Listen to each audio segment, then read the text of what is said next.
Pai do Senhor para os amados irmãos, eu me chamo Patrick, sou pastor presidente da Igreja Sagrada Aliança com Cristo. Ela se encontra em São João de Meriti, Baixada Fluminense, no bairro de Vila Rosalie. Sou casado, o nome da minha esposa é Patrícia. Eu tenho uma filhinha de 2 aninhos, o nome dela é Esther. É uma imensa satisfação estar conhecendo os irmãos, mais uma parte da família de Deus que vai morar no céu. Quero compartilhar com os irmãos um texto que Deus colocou no meu coração para os irmãos que se encontram em Atos dos Apóstolos, capítulo 13, verso 1 ao 3. Atos dos Apóstolos, capítulo 13, do verso 1 ao 3.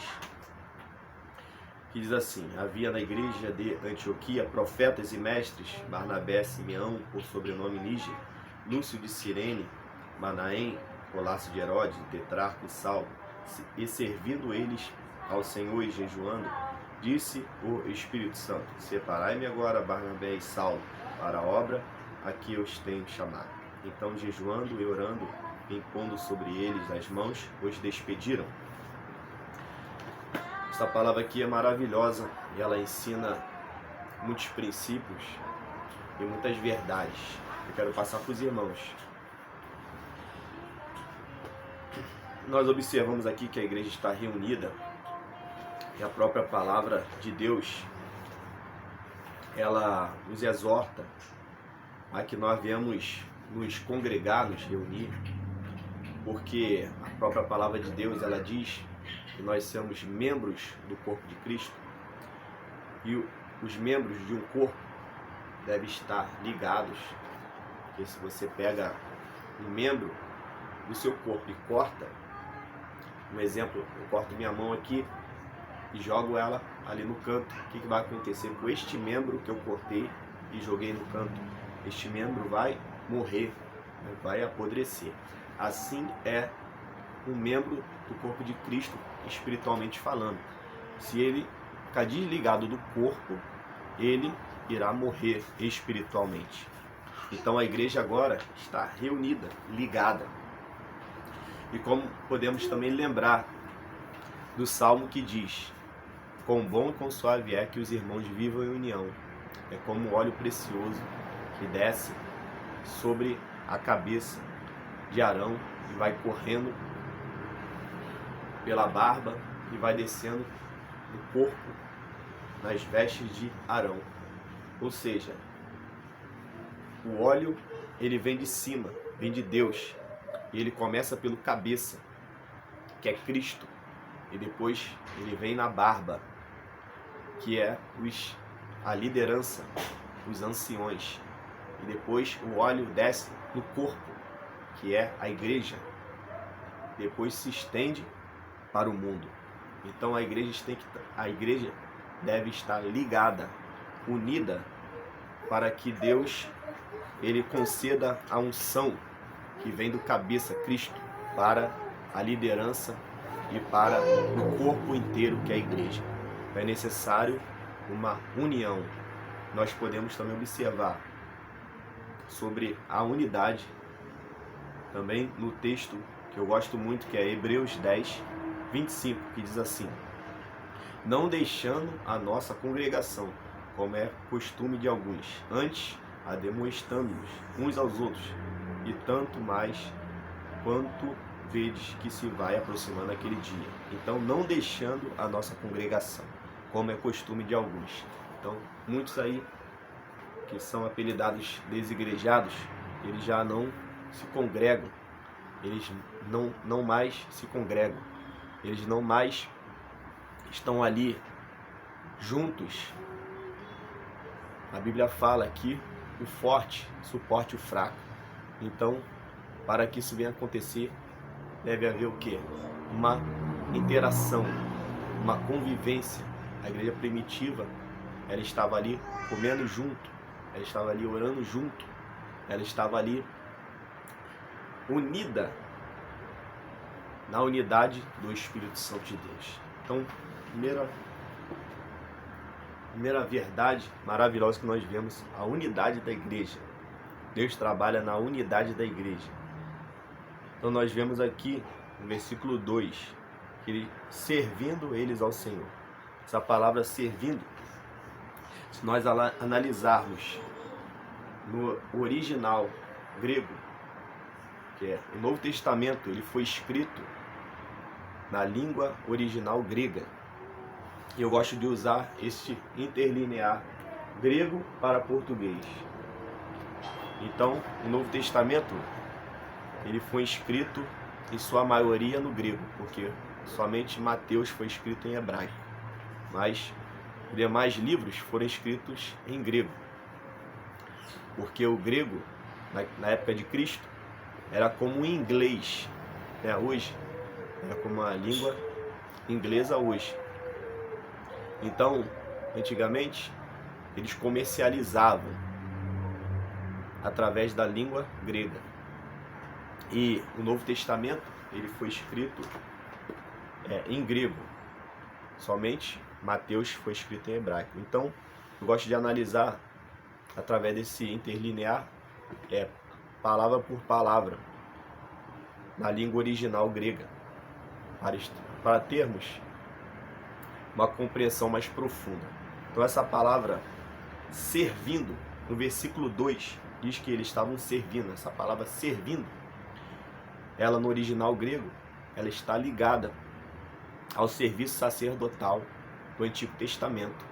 Nós sabemos que o sacerdócio do Antigo Testamento, ele terminou quando Cristo ele foi levantado, e Cristo ele veio trazendo um novo sacerdócio, que é segundo Melquisedeque, no qual a igreja é participante, pois a igreja é o corpo de Cristo. Então a igreja agora ela tem uma missão sacerdotal. E a igreja agora ela está unida, desempenhando o seu serviço sacerdotal. E nós vamos analisar aqui o Novo Testamento, pois é a sombra do Novo Testamento. Tudo que acontecia no Antigo Testamento apontava o que iria acontecer no Novo Testamento com a igreja. Então a igreja agora ela é sacerdócio santo de Deus. Lutero ele utilizou vários textos bíblicos como base para defender o sacerdócio de todos os crentes, o sacerdócio de toda a igreja. Eu gostaria de passar para os irmãos alguns textos que defendem o sacerdócio de todos os crentes. O primeiro texto que eu quero passar para os irmãos é Apocalipse 1:6, diz assim: "E nos fez reis e sacerdotes para Deus e para o seu Pai. A ele a glória e poder para todo sempre. Amém." O outro texto que eu quero passar para os irmãos é 1 Pedro 2:9. "Mas vós sois a geração eleita, o sacerdócio real, a nação santa, o povo adquirido, para que anuncieis as virtudes daquele que vos chamou das trevas para a sua maravilhosa luz." E o texto de Hebreus 4:16 diz assim: "Cheguemos, pois, com confiança ao trono da graça, para que possamos alcançar misericórdia e achar graça, a fim de sermos ajudados em tempos oportunos." Então você observa que cheguemos com confiança ao trono da graça. Então o trono da graça, ele se encontra no Santo dos Santos. No Antigo Testamento, quem adentrava o Santo dos Santos, somente o sacerdote adentrava o Santo dos Santos.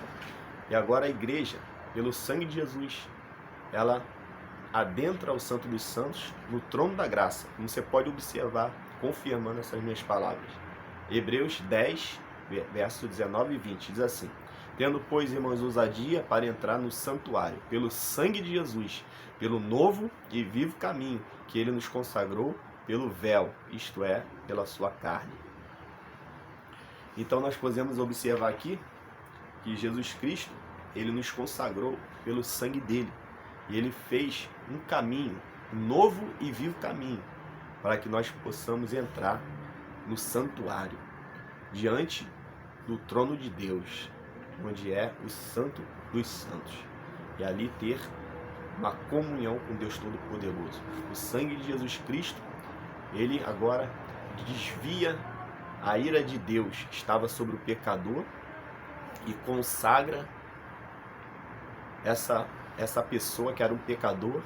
Agora esta pessoa é santo. Pelo sangue de Jesus, esta pessoa agora é santificada. Essa pessoa agora, Jesus torna ela sacerdócio santo de Deus. E ela é habilitada a entrar diante do Deus Santo. Então nós podemos observar no Antigo Testamento, que é sombra do Novo, ele nos ensina muitas realidades que são cumpridas agora na igreja. Vamos observar aqui que em Êxodo 29, verso 6, Êxodo capítulo 29, versículo 6 diz assim: fizeram também de ouro puro a lâmina da coroa da santidade, que ficaria na cabeça do sacerdócio, na cabeça do sacerdote, com essa inscrição: santidade ao Senhor. Ou seja, o sacerdote no Antigo Testamento ele tinha uma coroa, e nessa coroa estava escrito: santidade ao Senhor. E hoje a igreja também é o sacerdócio do Senhor. Cada um de nós somos sacerdotes e somos chamados à santificação, sem a qual ninguém verá o Senhor. No Antigo Testamento, aprendemos também lá em Malaquias 2, verso 7. Diz assim: os lábios do sacerdote devem guardar o conhecimento, e da sua boca os demais seres humanos devem procurar a instrução da lei, porque ele é um mensageiro de Yahvé, o Senhor dos exércitos.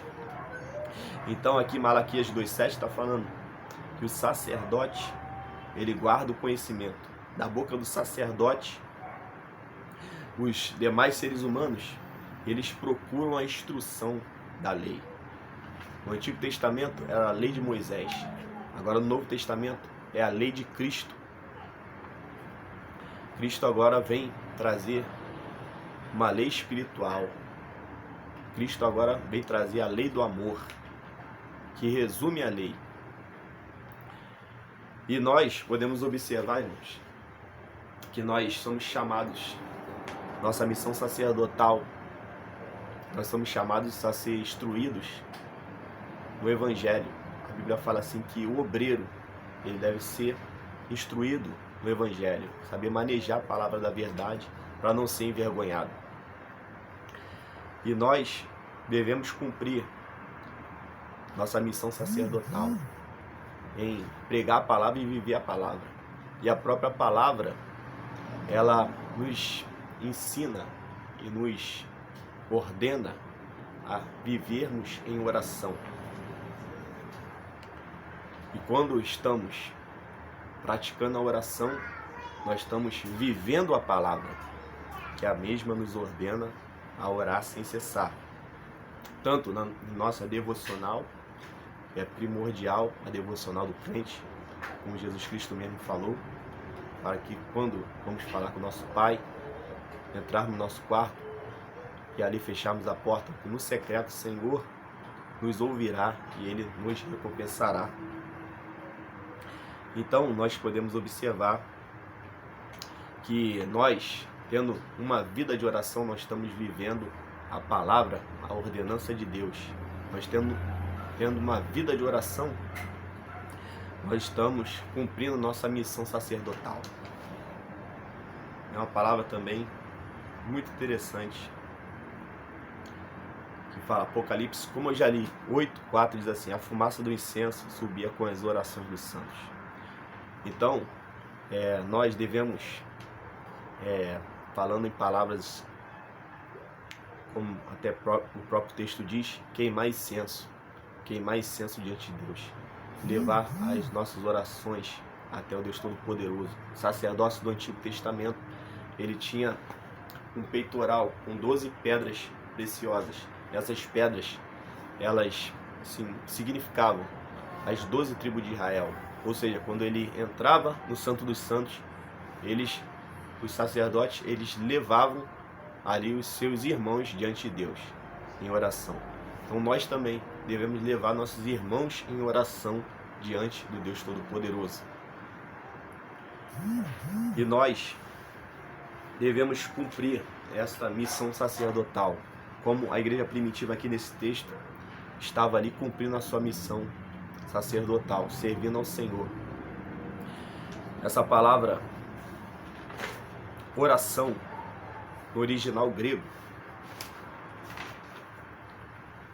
vou falar aqui o nome original, a palavra oração no original grego diz assim: prosexamene. E essa palavra, ela significa de pros, que é troca, e xamene é desejo, troca de desejo. Ou seja, propriamente para trocar desejos, interagir com o Senhor, trocando desejos humanos por seus desejos enquanto Ele transmite fé. Ou seja, essa palavra oração, no original grego, ela significa trocar de desejos. Ou seja, nós devemos trocar as nossas ideias, nossos desejos, para adotarmos as ideias de Deus, os desejos de Deus. Essa palavra prosexamene, que é a oração em grego, ela tem o sentido de troca de desejos entre o homem e Deus. O homem conversa com o Senhor expondo as suas vontades e Deus expõe as vontades dele. Então, nós, quando estamos cumprindo nossa missão sacerdotal, nós temos que buscar a vontade de Deus. Nós temos que buscar o desejo de Deus, não nossa vontade, não nosso desejo, como o texto mesmo está ensinando, que enquanto eles serviam, enquanto eles estavam ali se humilhando através do jejum, enquanto eles estavam orando ao Senhor, o Espírito Santo, ele disse: separai-me, Barnabé e Saulo, para a obra. Então, não foi escolha do homem, foi escolha do Espírito Santo de Deus. Então, irmãos, nós temos que buscar o desejo de Deus, a escolha de Deus. Tem uns textos aqui que eu queria deixar com os irmãos também. Exemplos de servos de Deus que buscaram a vontade de Deus e Deus os honrou. O exemplo de Davi. Davi era um homem de oração. No Salmo 55:17 diz assim: de tarde e de manhã ao meu dia, orarei e clamarei, e ele ouvirá minha voz. Está em Salmo 55:17. Então, Davi era um homem de oração que orava de tarde, de manhã ao meu dia. Ele era um homem de oração. E podemos observar que tudo ele consultava a Deus. 2 Samuel 5:19 diz assim: então Davi consultou o Senhor. Devo atacar os filisteus? Indagou ele. Tu os entregarás nas minhas mãos? E Yahvé respondeu a Davi: ataca, certamente entregarei os filisteus nas suas mãos. Então Davi tinha devocional. E Davi, em tudo que ele iria fazer, Davi consultava a Deus. Então Davi buscava a vontade de Deus. Por isso que Davi era homem, conhecido como homem segundo o coração de Deus. Ou seja, homem segundo a vontade de Deus. Então, o que estava no coração de Deus, Davi, ele buscava saber, para que o que estava no coração de Deus, o sentimento que estava no coração de Deus, a vontade que estava no coração de Deus, Davi buscava para estar no seu coração, os mesmos sentimentos de Deus, a mesma vontade de Deus, para se cumprir na terra. Louvado seja o nome do Senhor. Então Davi era homem segundo a vontade de Deus. E era um homem que levava uma vida de oração a sério. Outra pessoa também é Moisés. Moisés também, ele tem testemunho do próprio Deus. Em Números 12:7 diz assim: o próprio Deus diz: contudo, não é assim que procedo para com meu servo Moisés, o mais fiel dos servos da minha casa. Com ele converso face a face, claramente, não por enigmas. Então aqui Moisés está recebendo testemunho do próprio Deus. Deus está falando aqui, ó, Números 12, 7, que Deus, ele falava com Moisés face a face, e que Deus, ele deu testemunho de Moisés falando, ó, Moisés é fiel, é o mais fiel dos servos da minha casa. Ou seja, Moisés era um homem que buscava relacionamento, intimidade com Deus, e buscava pôr em prática as ordens de Deus, a tal ponto que Deus falou, ele é o mais fiel dos servos da minha casa. Ele é o mais fiel dos servos da minha casa. Olha só que tremendo. Então, esses são exemplos de homens que buscaram o desejo de Deus, homens que buscaram a vontade de Deus, não a minha vontade, mas sim a vontade de Deus. O maior exemplo que nós temos é o de Jesus Cristo, nosso Senhor Jesus. Jesus Cristo, ele disse em João, Evangelho de João 4,34, ele disse assim: a minha comida consiste em fazer a vontade daquele que me enviou e consumar sua obra. Evangelho de João 6,38, porque eu desci do céu, não para fazer a minha vontade, mas a vontade daquele que me enviou. Em Marcos 14:36, Marcos 14:36 diz assim: e disse, Abba Pai, todas as coisas te são possíveis, afasta de mim esse cálice, não seja porém o que eu quero, mas o que tu queres. Aleluia. Então, o próprio Jesus Cristo, ele se esvaziou da sua divindade, mas continuou sendo Deus, mas se esvaziou de sua glória, mas ainda continuava submisso a Deus. Ele veio para mostrar e dar exemplo à humanidade de servo. Ele deu exemplo de obediência. Ele deu exemplo de um ser humano que busca a vontade de Deus, não sua própria vontade, ainda que venha sofrer fazendo a vontade de Deus, mas ele colocava em primeiro lugar a vontade de Deus. E Jesus Cristo, ele dá outro exemplo, que tudo que ele ia fazer, ele consultava a Deus. Lucas capítulo 6, verso 12 a 13, diz assim: e ocorreu naquela ocasião que Jesus se retirou para o monte a fim de orar e atravessou toda a noite em oração a Deus. Logo ao nascer do dia, convocou seus discípulos e escolheu dentre eles 12, a quem também designou como apóstolos. Então se observa aqui, que no versículo 12, Lucas 6, no versículo 12 ele passa a noite inteira orando a Deus e escolhe seus discípulos. Ou seja, ele escolheu os 12 apóstolos. E ele não errou. Por quê?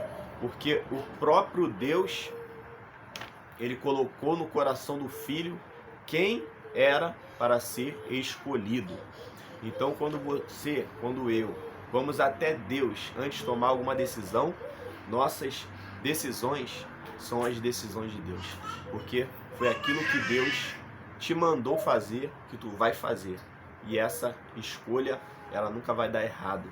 Essa escolha vem do coração de Deus, e essa escolha que tu vai tomar, essa decisão que tu vai tomar, ela nunca vai ser errada, ela sempre vai ser certa, porque a escolha vem de Deus. Então essa palavra oração,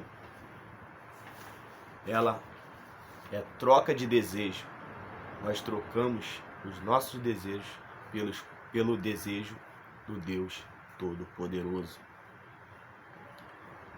E a outra palavra que eu queria deixar aqui é o jejum.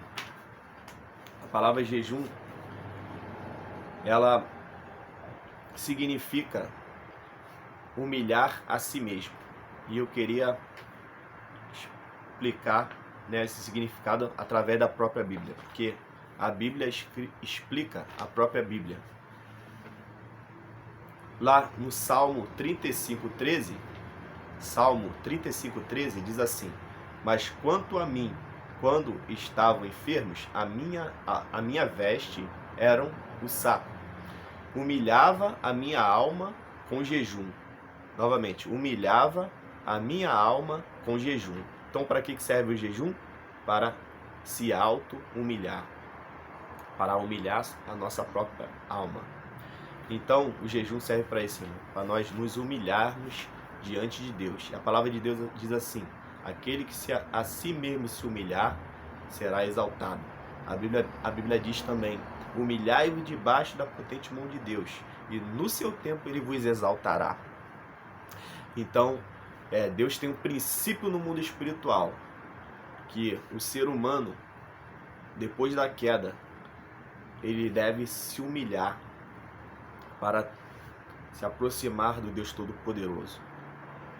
Porque o homem, Adão, foi expulso devido à soberba. Mas agora, nós adentramos o paraíso, nós adentramos novamente o paraíso pelo sangue do Cordeiro e de mãos dadas com a humildade e de mãos dadas com a humilhação diante de Deus. Que esse é um princípio no mundo espiritual, que Deus agora quer que toda alma se humilhe diante dele. Até mesmo os anciãos que estão no céu, que estão nos céus, eles pegam suas coroas e lançam diante de Deus. Então todo joelho se dobre diante do Deus Todo-Poderoso. Então quero deixar essa palavra para os irmãos, que nós venhamos desempenhar nossa missão sacerdotal, irmãos. Nós venhamos praticar a palavra, colocar a palavra em prática, tendo uma vida devocional em todo o momento, além da nossa vida devocional, em todo momento nós devemos lembrarmos de Deus, para ver qual é a vontade de Deus, para ver qual é o desejo de Deus em cada decisão que nós formos tomar. Nós possamos estar nos humilhando diante do Deus Todo-Poderoso, para que Ele, no seu tempo, Ele nos exalte, para que Ele ache graça em nós, diante dele. E Deus possa abençoar a todos com essa palavra, em nome de Jesus.